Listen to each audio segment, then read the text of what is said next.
വളരെ പ്രാധാന്യം ലഭിച്ച ഒന്നാണ് ഇന്ന് മർക്കസിൽ സംഘടിപ്പിച്ചിട്ടുള്ളത്. ഫ്യൂച്ചർ കേരള സബ്മിറ്റ് എന്ന ഒരു പുതിയ ആശയം ഇന്നിവിടെ മുന്നോട്ട് വച്ചിരിക്കുക. സാധാരണ ഞാനൊക്കെ മർക്കസിൽ വരുന്നത് വാർഷിക സമ്മേളനത്തിൽ പങ്കെടുക്കാനും ഉസ്താദിനെ കാണാനൊക്കെയാണ് സ്ഥിരം വരാറ്. പക്ഷേ ഈ ഒരു പ്രത്യേക സബ്ജക്റ്റ് ആദ്യമായിട്ടാണ്. തീർച്ചയായിട്ടും മതസംഘടനകൾക്കും ഇക്കാര്യത്തിൽ വളരെ ഉത്തരവാദിത്തമുണ്ട് എന്നുള്ളതിൻ്റെ ഉദാഹരണമാണ് ഇങ്ങനൊരു സബ്ജക്റ്റ് തന്നെ ഇവിടെ ചർച്ച ചെയ്യാനിടയാക്കിയത്. ആമുഖമായി പറയാനുള്ളത് AP ഉസ്താദ് ഈ അടുത്ത് നടത്തിയ കേരള യാത്ര എല്ലാവരെയും ഒരുമിച്ച് മുന്നോട്ട് കൊണ്ടുപോകുക എന്നുള്ളൊരു വിശാലമായ ഐക്യത്തിൻ്റെ ഭാഗമായി ആ യോഗങ്ങളിലൊക്കെ ഉണ്ടായ പ്രസംഗങ്ങളൊക്കെ മതമൈത്രിയുടെ മതസൗഹാർദ്ദത്തിൻ്റെ സന്ദേശങ്ങളായിരുന്നു. അപ്പോൾ തീർച്ചയായിട്ടും നമ്മുടെ രാജ്യം വികസിക്കണമെങ്കിൽ സംസ്ഥാനങ്ങൾ വികസിക്കണം. സംസ്ഥാനങ്ങൾ വികസിച്ചാൽ മാത്രമേ രാജ്യത്തിന് വികസനം ഉണ്ടാവൂ. അപ്പോൾ ഇത് എല്ലാം പരസ്പരം ബന്ധപ്പെട്ടിരിക്കുകയാണ്. കേരളത്തിനെ സംബന്ധിച്ച് പറയുമ്പോൾ ഒരു പക്ഷേ നമ്മളെല്ലാവരും അംഗീകരിക്കുന്ന ചില കാര്യങ്ങളുണ്ട്. നേരത്തെ ആമുഖ പ്രസംഗത്തിൽ പറഞ്ഞതുപോലെ കേരളത്തിൽ നമുക്കൊക്കെ വ്യക്തിപരമായിട്ട് ശുചിത്വങ്ങളൊക്കെ ഉണ്ട്, ശരിയാണ്.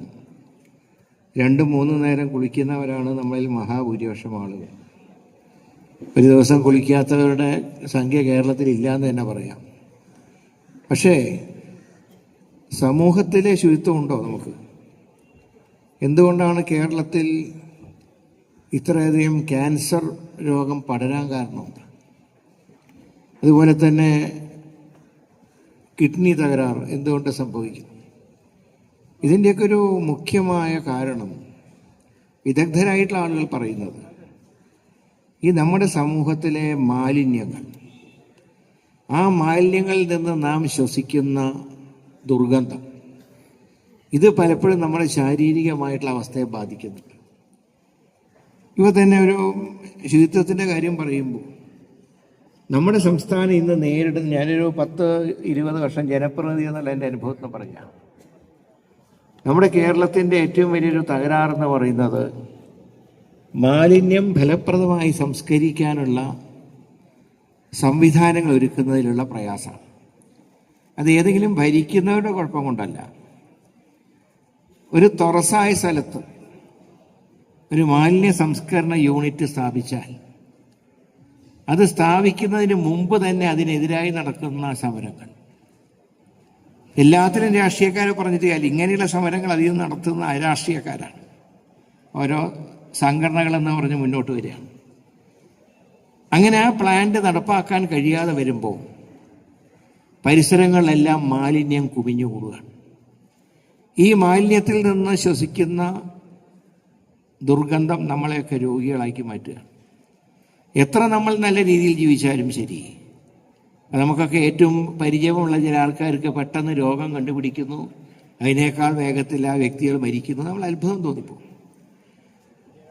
അപ്പം അങ്ങനത്തെ അവസ്ഥയിൽ ഒരു മാറ്റം വരുന്നു. ഇത് നമ്മൾ തന്നെ വരുത്തിയാലേ നടക്കും. അതുപോലെ എന്തെങ്കിലും ഒരു വികസനത്തിൻ്റെ പദ്ധതി വരുമ്പോൾ അതാര് കൊണ്ടുവരുന്നു എന്നുള്ളതല്ല, അത് നടപ്പാക്കുമ്പോൾ പലപ്പോഴും രാഷ്ട്രീയ പാർട്ടികളെക്കാൾ പലപ്പോഴും എതിർപ്പുണ്ടാവുന്നത് വിവിധ ചാനലുകളിൽ നിന്ന്. ഒരുപക്ഷെ എനിക്ക് തോന്നുന്നു കേരളത്തിനേക്കാൾ ഉൾക്കൊള്ളാൻ കഴിയാത്ത വിധം ചാനലുകളുടെ സംഖ്യ കൂടുതലാണ് കേരളത്തിൽ. ഒരു പ്രോജക്റ്റ് വന്നു കഴിഞ്ഞാൽ അതിൻ്റെ ദോഷങ്ങൾ എന്താണെന്നാണ് ആദ്യം ചർച്ച ചെയ്യുക. ഗുണങ്ങളെ കുറിച്ച് പറയുന്നതിനേക്കാൾ കൂടുതൽ അതിൻ്റെ ദോഷങ്ങളെക്കുറിച്ച് പറയും. പരിസ്ഥിതിവാദം നല്ലതാണ്, പക്ഷേ അത് വികസനം മുടക്കാനുള്ള ഒരു ഏർപ്പാടാണ് വരുന്നത്. വല്ലാതെ പരിസ്ഥിതി സ്നേഹം വന്നാൽ നമുക്കൊന്നും നടക്കില്ല, പഴയ കാലവണ്ടി യുഗത്തിലേക്ക് പോകേണ്ടി വരും. അപ്പം അങ്ങനെയൊക്കെയുള്ള വികസന കാര്യങ്ങൾ വരുമ്പോൾ അതിൻ്റെ ഗുണദോഷങ്ങൾ ചർച്ച ചെയ്ത് പരിഹാരമുണ്ടാക്കിയൊരു പ്രോജക്റ്റ് നടപ്പാക്കിയാൽ തീർച്ചയായിട്ടും അത് നാടിൻ്റെ നന്മയ്ക്ക് നല്ലതാണ്. ഇപ്പോൾ വികസനത്തിനെക്കുറിച്ച് വരുമ്പോൾ ഞാൻ പറയാം, വികസനം പ്രാദേശികവുമുണ്ട്, സംസ്ഥാന തലത്തിലുമുണ്ട്, അഖിലേന്ത്യാ തലത്തിലുമുണ്ട്. അതാണ് പണ്ടൊരു മുദ്രാവാക്യം ഉണ്ടായിരുന്നു, വിമാനത്താവളങ്ങൾ മുതൽ പഞ്ചായത്തുകളിലെ റോഡുകൾ വരെ എത്തുന്നതാണ് യഥാർത്ഥ വികസനം. അതല്ലാതെ ഒരു പ്രദേശത്ത് മാത്രമുള്ള വികസനമല്ല, മൊത്തത്തിൽ നമ്മുടെ സംസ്ഥാനത്തുണ്ടാകുന്ന വികസനം. അതുപോലെ തന്നെ ഇന്ന് നമ്മുടെ സമൂഹം നേരിടുന്ന മറ്റൊരു പ്രശ്നമാണ്, ഇപ്പോൾ ബഹുമാനപ്പെട്ട മന്ത്രി ഉദ്ഘാടന പ്രസംഗത്തിൽ ചില കാര്യങ്ങൾ പറഞ്ഞായിട്ട് ഞാൻ വന്നപ്പോൾ അല്പം താമസിച്ചു പോയി. അതായത് അദ്ദേഹം പറഞ്ഞത് വിദേശത്തേക്ക് പോകുന്നവരുടെ എണ്ണം കുറയുന്നുണ്ടെന്നാണ്. പക്ഷെ അത് പൂർണ്ണമായിട്ട് ശരിയല്ല. ഒരുപാട് കുട്ടികൾ ഇന്ന് പുറത്തു പോവാണ്. അത് നമ്മൾ അറിയണമെങ്കിൽ, ഞാനിപ്പോൾ തിരുവനന്തപുരത്ത് എൻ്റെ പഴയ അസംബ്ലി നിയോജകമണ്ഡലത്തിൽ, അസംബ്ലി ആകുമ്പോൾ ചെറുതാണല്ലോ, പാർലമെൻറ്റ് പോലെ അത്ര വലിപ്പമൊന്നുമില്ലല്ലോ. ഞാൻ തിരുവനന്തപുരത്ത് ജനങ്ങളുമായിട്ട് ഏറ്റവും ബന്ധപ്പെടുന്നത്, അവിടെയൊക്കെ ഏതെങ്കിലും മരണ വീടുണ്ടെങ്കിൽ ഞാൻ രാഷ്ട്രീയം നോക്കാതെ പോകാറുണ്ട്. എല്ലാ വീടുകളിലും കഴിയുന്നത്ര ഓടിയെത്താറുണ്ട്. ഞാൻ കഴിഞ്ഞ ദിവസം ഒരു 5 മരണ വീടുകൾ സന്ദർശിച്ചപ്പോൾ ആ 5 മരണങ്ങളും സംഭവിച്ചത് ഒരാഴ്ച മുമ്പാണ്. പക്ഷെ ഒരാഴ്ചയോളം ആ ബോഡികൾ മോർച്ചറിയിൽ വയ്ക്കാൻ കാരണം ബന്ധുക്കളും മക്കളും ഒക്കെ വരാൻ കാത്തിരിക്കുകയാണ്. അതായത് പലരും വിദേശത്താണ്. ഇപ്പൊ തിരുവനന്തപുരത്ത് എനിക്ക് കാണാൻ കഴിഞ്ഞത് ഇപ്പൊ ഏറ്റവും അധികം വിദേശത്ത് പോകുന്ന ആസ്ട്രേലിയയിലൊക്കെയാണ്. ഈ ലേറ്റസ്റ്റ് ആയിട്ട് ഞാൻ മനസ്സിലാക്കി, ഇത്രയധികം ആസ്ട്രേലിയക്കാരുണ്ടെന്ന് ഞാൻ ഇപ്പോഴാണ് മനസ്സിലാക്കുന്നത്. സാധാരണ ഗൾഫാണല്ലോ, നമുക്ക് ഇവിടെയൊക്കെ ഏറ്റവും കൂടുതൽ ഗൾഫിലാണ്. ഗൾഫ് ഇപ്പോൾ ഏതാണ്ട് നമ്മുടെ രാജ്യം പോലെ തന്നെയായി. പക്ഷേ ഇന്ന് ആസ്ട്രേലിയയിലേക്കും കൂടുതൽ ആൾക്കാർ പോവാൻ. അതിൻ്റെ കാരണം എന്താ? അവരിഷ്ടമായിട്ട് പോകുന്നതാണ്. ഞാൻ ചില വീടുകളിൽ ചെല്ലുമ്പോൾ ചോദിക്കാറുണ്ട്, മക്കൾ എന്ത് ചെയ്യുന്നു? അവർ വിദേശത്താണ് സാർ. എന്തുകൊണ്ടാണ് വിദേശത്ത് പോകുന്നത്? എന്ത് ചെയ്യാനാ സാർ, ഇവിടെ മര്യാദയ്ക്ക് പരീക്ഷ നടക്കുന്നുണ്ടോ? പരീക്ഷ നടന്നാൽ കൃത്യമായിട്ട് റിസൾട്ട് വരുന്നുണ്ടോ? റിസൾട്ടിൻ്റെ സർട്ടിഫിക്കറ്റ് ഒപ്പിടാൻ വൈസ് ചാൻസലർമാരുണ്ടോ? അതുകൊണ്ട് ഞാൻ അവന് വിദേശത്തേക്ക് അയച്ച് കുറേ ലോണൊക്കെ എടുത്തു. അത്രയും സാമ്പത്തികം അതുണ്ടായിട്ടൊന്നുമല്ല, വീട് പണയം വെച്ച് വിദേശത്ത് അയച്ചു. വിദേശത്ത് പോയി പഠിച്ചു കഴിഞ്ഞാൽ പിന്നെ അവർ മക്കൾ തിരിച്ചു വരില്ല.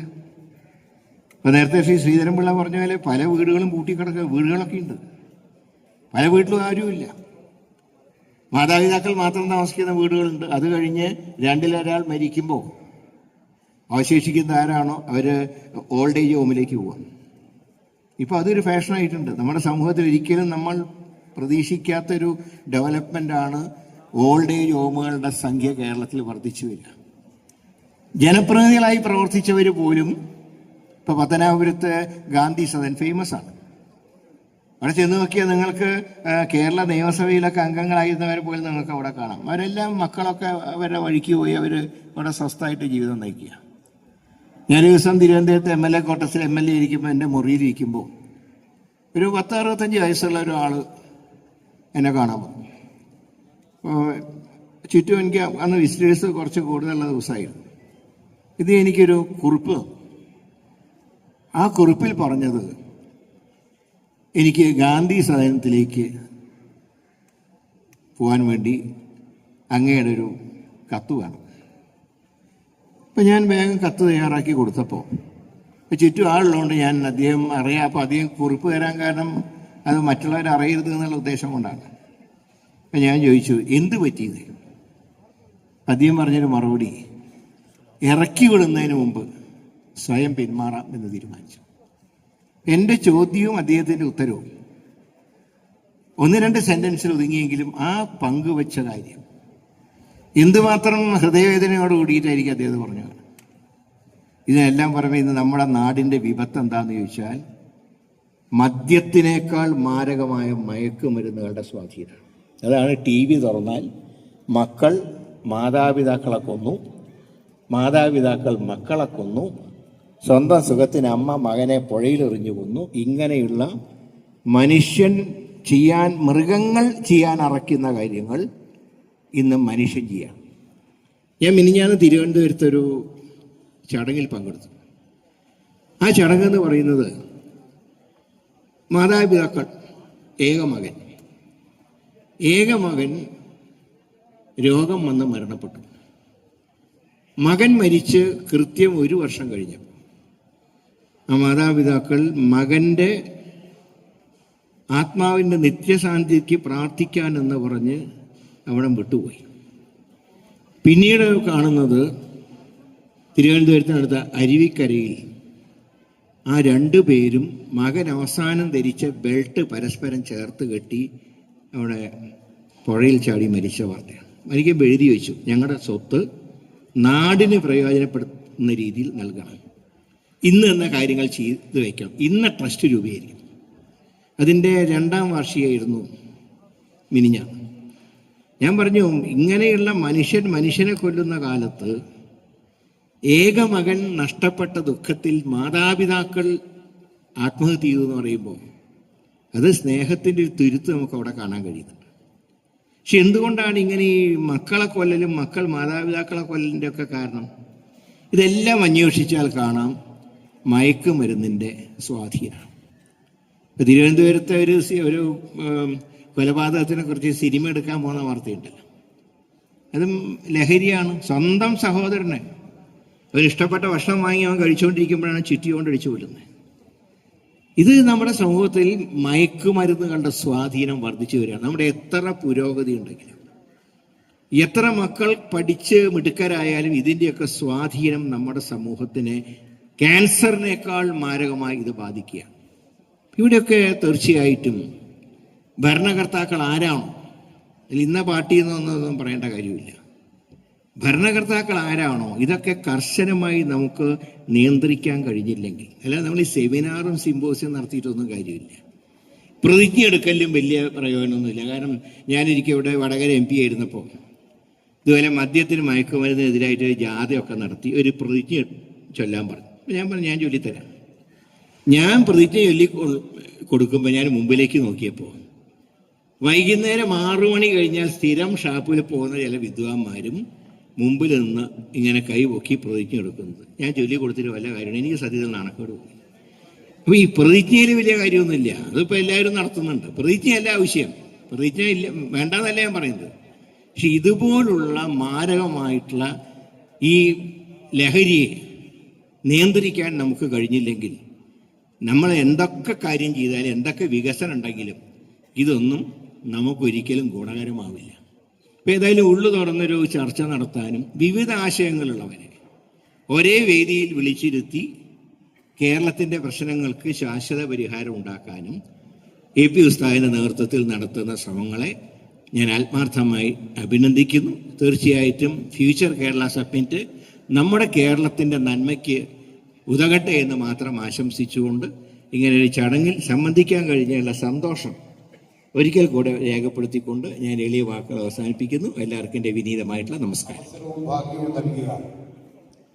മഹാനായ ഉസ്താദ് അവർകൾ പണ്ഡിത സഭയുടെ നേതൃത്വം വഹിക്കുന്നതോടൊപ്പം രാഷ്ട്രീയ രംഗത്തെ പ്രമുഖരുമായി സമുദായത്തിൻ്റെയും